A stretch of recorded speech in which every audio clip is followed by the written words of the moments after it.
Hey there, our tip of the day is brought to you by FreshBooks. So before we get into the interview, I want to tell you one thing. Are you saving your receipts? Are you actually tracking all of your expenses? Please make sure you say yes to this question, because if you're not, you're leaving money on the table. So what I want you to do, if you haven't done this already, is create a system for your receipts. Okay, I know it's a pain in the butt. Nobody likes dealing with their financial stuff, especially because half of them are online, half of them are in paper, and nobody uses paper anymore. It's all digital. But what I want you to do is actually make a method that works for you. Okay, put all your emails in one folder that says expenses, so that way you can actually give it to your bookkeeper. Or if you're doing it on your own, make sure you're specifically doing that. Ideally, you have a bookkeeper or someone that does this for you also, but most of the time at the beginning, you don't, and you have to do it yourself, and you avoid it as much as humanly possible. Well, I do want to say that FreshBooks is awesome because they have mobile receipts, so you take a picture of your receipt. You don't have to carry around paper anymore because nobody does that, and it fills up your wallet and it sucks. So make sure you're paying attention to this. You are leaving money on the table if you are not, and you have to get really good at this as a business owner, even if you don't want to. So if you want to make it easy, go get FreshBooks. Go to freshbooks.com/EM and put in Eventual Millionaire in the How'd You Hear About Us, and you get a free trial with no credit card needed, so you can test it out for a month and see how the method works for you. Literally, it will save you money. Hope you have an awesome day and love this interview.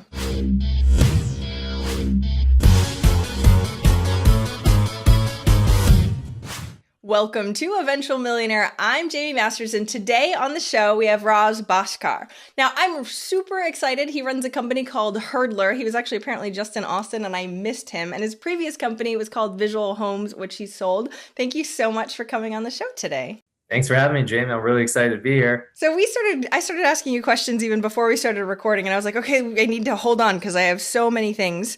Tell us what Hurdler does so everyone has a good picture of what the current company is. Sure. Hurdler is a mobile app for independent professionals, freelancers, and other small business owners to easily manage their business, finances, and taxes, like on their phone. Yay, that sounds so sexy. Tell us about Visual Homes, because that was a software company also. What did that one do? Visual Homes was a rental management platform specifically for affordable and subsidized housing. So we had, when we exited the company, we had about 500,000 rental units under management, a couple million residents. We were doing around 200 million in monthly rent processing. And that's for subsidized housing, like public housing authorities and units like that. So market rate, I think, would have been closer to $1 billion a month. It wasn't market rate though. But yeah, it was good platform, good business. So you apparently love software companies. So tell us a little bit, especially on how you go once you've sold a company and you're going and you're sitting around, because that's what you do right after you just sit around. You sit around and you think of your next idea. Yeah. Exactly. Phew, that was tiring. You think of your next idea. How did you come up and start going to this space? Because it didn't sound like you had a lot of financial service company type experience beforehand. Well, actually, so the previous platform was a financial platform. Oh, okay. Right? So it ran, even for housing agencies, it ran all of their accounting and financials. And then because of the rent processing, so we were dealing with all kinds of payments and other things. So it did actually lend itself to this. That makes sense. And there are some real estate aspects to our current venture, because real estate agents are one of the largest group of independent professionals out there. But yeah, so the real thing was, we started off looking at small business. And one of my things, like when I look back in my previous venture that always annoyed me, and my controller from the previous venture will attest to this, was just not having real-time financial data available to be able to make decisions that affect the rest of the month. Typically, the reports would come out like a week after the month was over, and that's not that helpful to me if I'm trying to hit certain things during the month. So I created all of these internal tools to kind of go around the system to, my own indicators. And so when I looked out there, I didn't really see that much. It was interesting. I saw that software went from Windows to the web. Huh. That's pretty much it. And I don't think people really cared about that. But there are big players in the space, right? Like Oh huge yeah, players in the space. definitely. What makes Yeah. you sort of go into a space where you're like, oh, by the way, there's people with tons of capital and tons of everything already doing it? Yeah, so that's a great question. So my thinking, and I hope listeners really take this to heart, is that if you look at large successful companies, I'll give an example of HP. They go through different cycles, right? But when there's a new CEO at HP, when they add one or they remove one, the stock shifts 10%. But they have thousands and thousands of employees, Hmm. right? So Yep. it comes down to a lot of times, like the value of a company comes down to that initial five or initial 10 people, right? That really build up the initial base. And so my view is that even a company like that, if the head honcho makes the stock fluctuate like that, I saw that you have five people, you have the same time. Time is the biggest resource. Money, I mean, with software, it's cheap to develop software, cheaper these days to develop, but it really was a function of that. And I said, with as much time as we put into the last venture, and that was a very niche market, we did very well. Like we ended up dominating the space. Now we have to go after something huge, right? Because we have the same time that everybody else has. And if you get the same small group of smart people together, you can make a big dent. Of course, the competitive landscape is different, right? So you have to do things more creatively because we're going, playing around with companies that have hundreds of millions in their marketing budgets.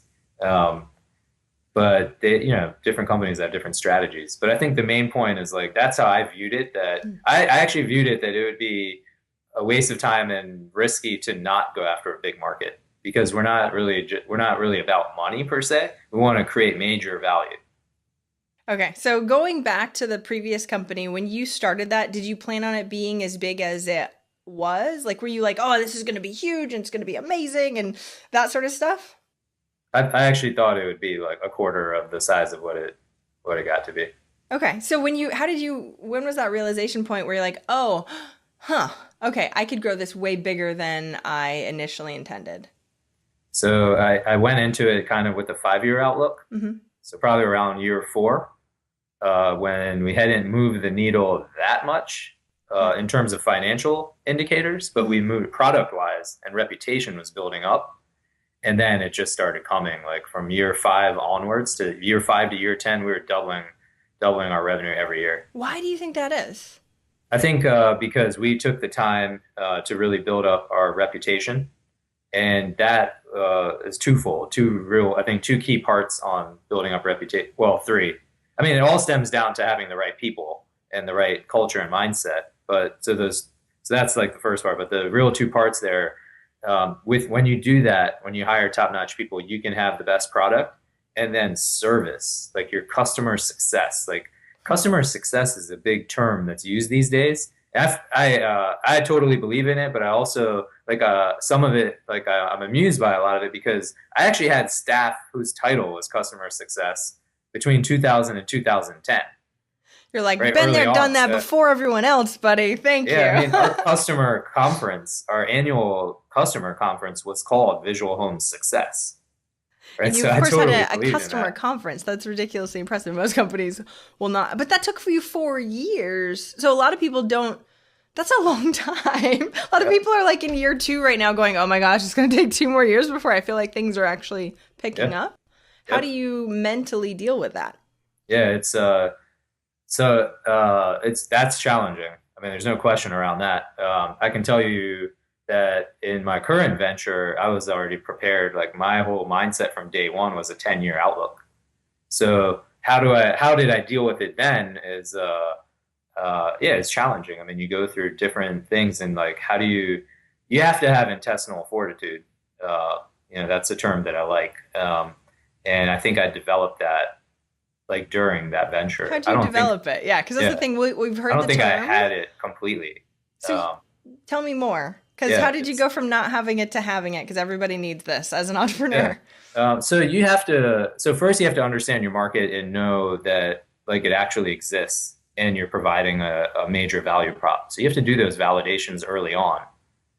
if you don't do that, you're not going to be able to have the confidence in year three when you're not hitting numbers that it's still there. So I started off cold calling what I call the Housing 500, the 500 largest housing agencies in the country.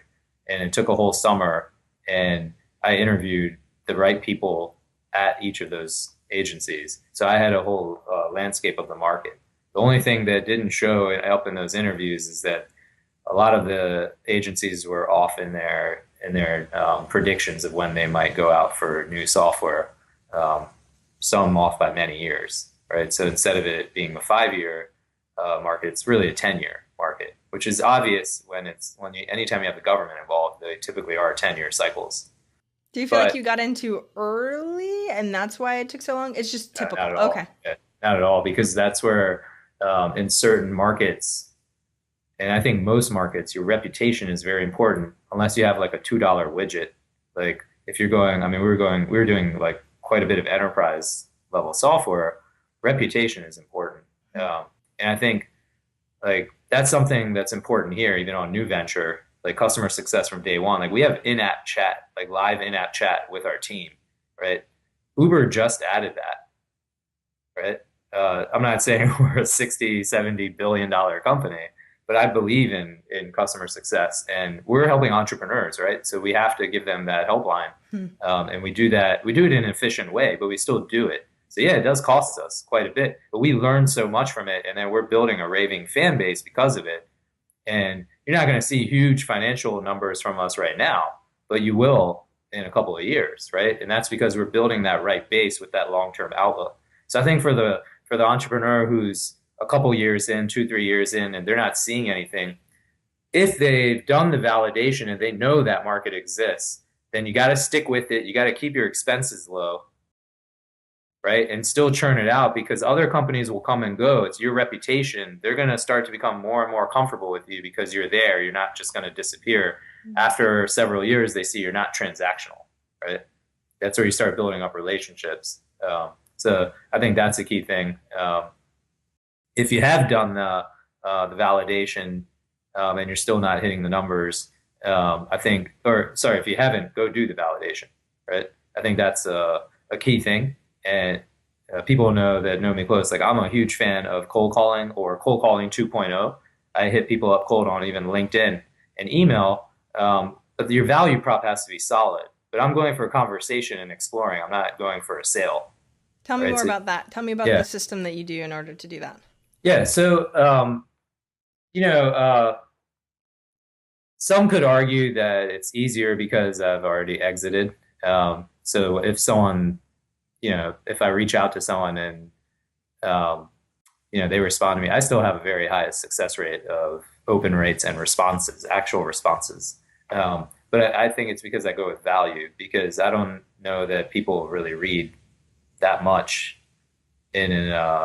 if you hit them up on LinkedIn, do they actually review your profile first? I don't think so. I think they look at the message first. Yeah. And then maybe afterwards they look at that. So I go with value prop, like not sales. Like I go very detailed. Like I'm looking for something in particular. A lot of times I ask if it's the CEO of like a company with 100,000 employees. Like I'll ask them if they can help me find the right person in their organization to chat with. And they'll do that? Like they'll take the time out to actually, because an ask up front seems like it's harder to get something back. Do you know what I mean? Yeah. So I often get the call directly with them. Okay, tell me what language you use, because everyone's going, I've tried that. Thank you. Not working, right? Yeah. Well, so I think it comes down, like it's a mix of things, right? I think it's a mix of like what I'm up to, like what I'm talking about. Okay. So I'm not selling a widget. I'm talking about tech and value add. Not trying to sell anything. Seeing where how do we make their people more profitable? How do we make them more? That's what our app does. It makes entrepreneurs more profitable, right? So I think that's a key part of the pitch. So if you look at what you do in your own business, how does it lend itself to talking with a potential partner? So don't view the person as like a customer. Like I take a partnership approach. And some of it comes from like back in the day, like when I first worked for a wireless software startup back in 1999, my first job out of college, our whole model, this is when like wireless phones had like modems attached to the Oh back. yeah, I remember those. I was a tech man too. Yeah. That was great. Yeah. Oh yeah. Pitching like vaporware. But I was going, the business I was working in, we were going for a partnership model. So I honed a lot of it then. I was doing a lot of cold calling What and I does that always look went, like? Tell yeah. everybody what a partnership model is, so that way they Well, understand. it's yeah. So I think, at least in tech world, it's like you're seeking a partner for distribution of your product, either to their customers or folks they work with. It could be their own people internally. But you're So not because you said I'm not selling you anything. Are you partnering and then having them validate the actual software without them having to pay anything? yeah, it's really how can we? It's kind of like on a high level, how can we work together to see if this is something that can make you guys more money, Who right? doesn't? Who says no to those things? But you have to do it in a Yeah, good way because you otherwise you don't want to sound like a skeezy salesperson. But if yeah, you and have a I'm good not doing approach, sales, and it's yep. thinking like long term, right? So I'm not expecting these are like 2 year cycles, so it's better than in my previous business might have been a 5 year cycle, Huh.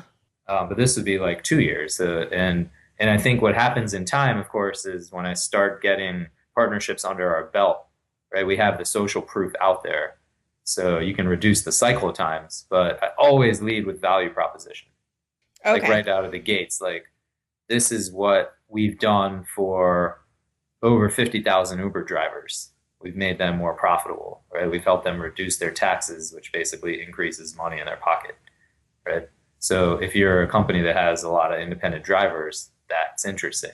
Or if you're, uh, like we did a deal with Keller Williams that has all these real estate agents, right? And they also drive around, right? So there's part of that there, but we went with you know, they just have the right culture. I think we got pretty lucky there, and we're just the right fit for long-term partners. They have like 150,000 agents, I know it's insane largest how in the many people world. they have. It's Yeah, huge. and they're But do growing you at a make money faster on clip. that deal? Like that's the thing that I find. So I'm assuming you make because that's a lot of people. So there's a difference between validating your product partnership wise, Oh right, yeah, sure. versus real partnership where you end up making cash on the Yeah. end. So we were just talking about, opening doors, Yep. basically. Yeah. And that a method of opening doors that I use without like other than intros, right? So you have to build your network, and get introductions from the right people to the right people, not just to the right people. It needs to be from the right people. And still, you have to take the time to do it.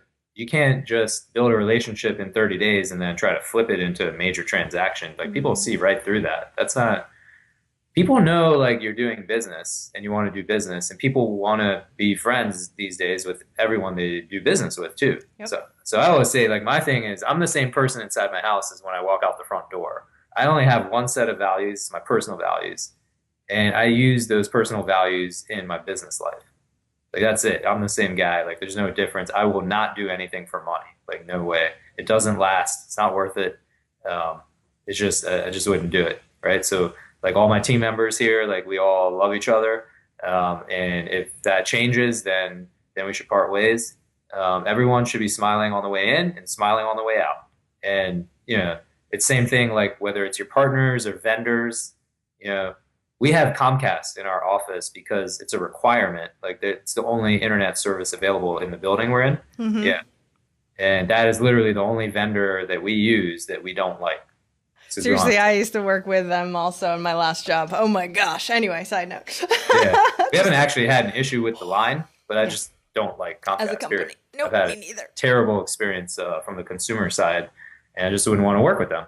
Well, and the cool So, thing is that you can choose who you work with, and the fact that yeah. you have those values is extremely important. When you were going through beforehand and saying the referrals and the getting the right people in the network, this is a question I get a lot. So a lot of people will be like, "That's great. You have a name. It's a little easier for you now." Number one. Number two, they're like, "Okay, well, do you just sit there and like make a list of people you want to meet, or like how do we strategically go about and figure this out in order to grow the company?" Yeah, so I think you always need to be building your network. And I think that it's not always strategic. I think if you're overly strategic, then that might actually hurt, right? Like, I Because need to be people, friends with that guy because he has yeah, this. Yeah. yeah, Yeah. it's you just have to keep expanding your networks and get in the right circles. And so there's different groups out there. Like I actually joined my friend Derek Coburn. He has a group in DC called Cadre, and I've interviewed Derek. Derek is oh yeah, awesome. Yeah. awesome. Yeah, so I he was starting a network um, right when this is literally after I exited my prior venture, and I had gotten introduced to him by my attorney, who Derek was his financial advisor. And so I met with him for lunch one time, and we hit it off. And he was talking about this thing, but he didn't want me to join because I didn't actually have a business. He was concerned that I wouldn't be able to get value out of it. And I said, well, I'm not. I don't. That's great. I don't have anything to pitch. So his whole model was how can you help other people in the network? Yep. So I said I can just focus on that. Hmm. Like how can I help others, right? So that's a little bit of Gary Vaynerchuk there. So I joined right when he started, and it was a running joke that I was like a full-time cadre member. That's how you say. And I was the guy who was like procuring all the whatever other people had, just if it was like something I could do personally. But I made a lot of friends, and these are folks that otherwise I would have never met, like ever. And yeah, I mean, so that's a great. I think it's a solid example of like stuff you can do that I wasn't even thinking about business at the time. It actually affects like how I think about business Hmm. and what I was getting into. I was building like our platform in the background, but it was nowhere near ready for production. Um, and then ultimately, we actually rolled it out to 25 uh, of my entrepreneur friends who were small business owners in different industries. Most of them were cadre members. Of course they were. Yeah, and it's like it's crazy to say like that. I had no like Hmm. that was not my plan. But once I started talking about what I was working on, it was like a couple of years later. Otherwise, I always said like I'm not really working on anything because I didn't want to be on the clock like that. Then everybody wanted to like try it out, so that's what we did, and it's kind of nuts because it's you don't have to be like extremely methodical on everything. Well, You can let me just ask make you this friends and though, like meet people. because you didn't have, because I know my audience, they're going to go, well, of course it's easy for you because you had time to do whatever and network randomly. Yeah, And but not if so, you talk about the first venture. well, but that's what I want to Yeah, ask you about. So time mitigation on meeting people. So you're like, oh, I went to coffee with Derek, or um, we try and figure out, okay, how many coffees can we go, and is it worth it? And so how do you mitigate time and setting aside time for that, especially when you're growing a large business that literally takes so many hours out of your day? yeah. So back in my visual homes days, I'm not sure I really did major time mitigation. Um, that was a niche market. I was focused on affordable and subsidized housing. So I would go to major conferences. I went to just about every single potential customer on-site visit. Like, I think I only missed one, and that's when a family member passed away. Like, I went to Wow. every single one because I have to know my customers. Um, so that was something I did. So beyond that, like building up a network, like um, I made friends with folks that with from Oracle Corporation that I met at an early industry conference and kept in touch with them every year, like throughout the years. And I would either meet up for coffee or go out to lunch. And like many years into it, we ended up doing a deal together, like 5 years later, for a very large housing agency. Um, and it was just it's like you can't predict a lot of these things. You have to have some gut feelings, and it's like so it's really like relationship building. And I'm not really directly giving you like that answer of like a system, like time blocking and all that. Yep.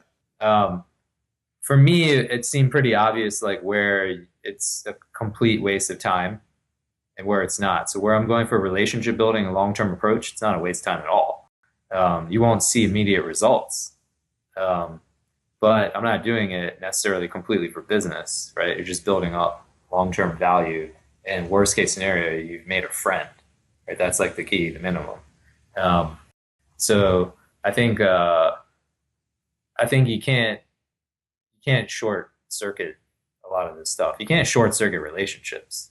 That's really what drives a lot of this. Thousand times, yeah. So what's running a running theme through the entire thing though is that you're in it for the long game, for like Yes. everything. So how do Yes. you cultivate that patience? Yeah. Because if we're looking 10 years out and you're going, okay, I'm building relationships for the long game, I'm doing this for the long game. We as entrepreneurs want everything right now. Like the Yeah. second and fast Yep. and feel like we're Oh making yeah. forward momentum and progress. So how give us all your wisdom on the long game and actually being okay with it. Yeah. And so like our app is all about right now, right? Because we're real-time financials and in seconds. Like we our working tagline in the office, every second counts. We want a That's quick app. hilarious. You're like, Yeah. oh, Yeah. 10 years. How many seconds is 10 years from now? Jeez. Yeah, but I take that 10-year outlook because it's financial. Like we're going up, we're playing with some big companies, right? So you have to have this isn't a like some quick flip. I'm not into like quick flip stuff. I do angel investing. I'm not as active these days because I'm focused on my venture. I pretty much just consider follow-ons, but I've done like 40 over the past 5 years, and it's like a couple million to date, and it's doing pretty well. But we'll see what happens another 5 years from now. I have a 10-year outlook on that Of portfolio course you too. do. So uh, yeah, I think it's it's tricky stuff.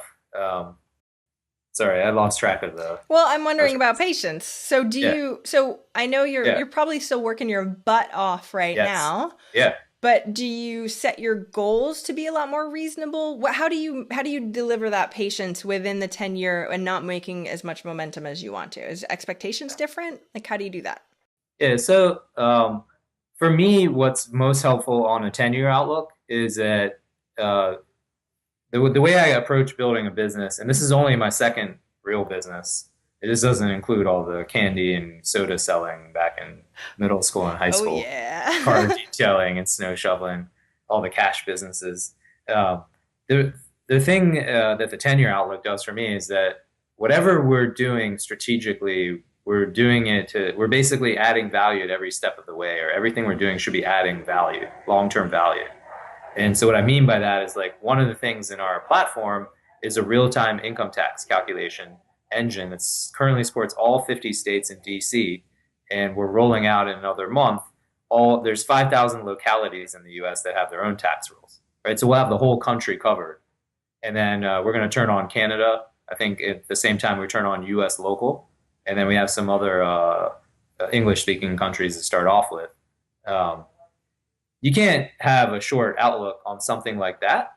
We have to take the long term outlook because we know we will be around. In my prior venture, like 6 years, we sold it 6 years ago, and all the customers and employees are still there, right? So we don't build house of cards. So if we're doing that with the tax engine, imagine that sometimes the rules change. So we have to make sure those rules stay updated, right? So we You have to picked the have, craziest yeah, industries to be in, hard like with stuff. the government. Yay, go! That sounds fun. Yeah, I'd like to do like the stuff that a lot of people won't go after because it's really hard. It's not hard, it's hard to make it and then it's hard to maintain it, right? So we have those systems and protocols on how do you keep this stuff up to date, right? Um, so that's a little bit of high level in terms of like bringing it down a notch. So at least internally here, we do a couple of things. We have like weekly allocation goals with the team. So everybody says, by Friday, I think it's either 3 p.m. or 4 p.m. They submit on one of our Slack channels weekly goals for the upcoming week that how they're going to allocate their time percentage wise. So that's not like a task based system. It's Huh. like, okay, I have 80% of my time on customer success, like on actual conversations with customers. The other 20% I'm going to spend on customer lifecycle improvements. Do you Right? use Scrum? Not really. Okay. This is straight, just this part is just straight, very simple, high level. So, because I want people to think like, be conscious of how they're spending their time, Hmm. that they're strategically doing what they want to be doing because you get all these distractions, right? Yeah. And then we also do a midweek check in, right? So we do a daily stand up. Oh, you It's do? just 10 Okay. minutes. Yeah, just 10 Nice. minutes. And it's really what are you up to today? Just so people know what everyone's doing. And if someone has anything to add, really quick. But on Wednesdays, we'll do the midweek check-in, and it's really about how are you doing on your time allocation goals? Because in a crazy week, maybe you got pulled onto something that was just not in your list. It came out of nowhere and we had to jump on it. And that these days would be more of a business development opportunity than like any crazy nightmare scenario, right? Um, so we do that. We use Kanban. Um, so Kanbanize is the product we use, Oh, but for cool. all the actual tasks, Hmm. those are all in there, so that you can be collaborative and make sure like things are tracked.